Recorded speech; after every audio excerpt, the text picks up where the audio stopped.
કુલાચાર એટલે શું? કુલનો આચાર, કુલની રીતિ, રઘુવંશની પરંપરાથી એક વચની રહેવું. પિતા દશરથે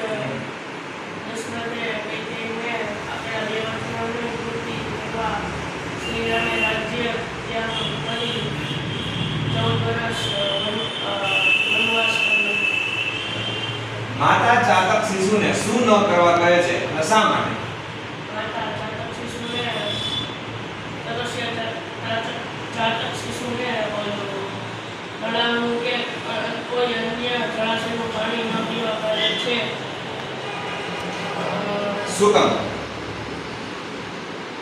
કારણ કે વરસાદ રૂપી પાણી ચાતક પીવે છે તે પરંપરા છે. ઓકે. નિર્ધન હોવા છતાં કૃષક પુત્ર એટલે કે ખેડૂતના પુત્રએ શા માટે ધનસ્યુત એટલે કે પૈસાના થેલાને સ્પર્શ પણ ન કર્યો?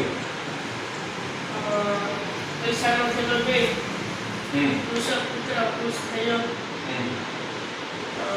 અને શું વિચાર્યું હતું આ પૈસાના થેલા જોઈને? પૈસાનો થેલો જોઈ તેની ગરીબાઈ દૂર થશે એવું વિચારી પૈસાનો થેલો લેવા હાથ લંબાવ્યો. ત્યારે જ તેને પોતાના પિતાએ આપેલા ઉપદેશ યાદ આવ્યા. બીજાના ધનનો સ્વીકાર કરવો એ આપણા કુળની પરંપરા છે. ઓકે. ચાતક શિશુએ તળાગ જળ એટલે કે તળાવનું પાણી શા માટે ન પીધું? ચાતક શિશુ તળાવનું પાણી પીવા જતા ખેડૂતના ઘરની આગળ રહેલા ઝાડ પર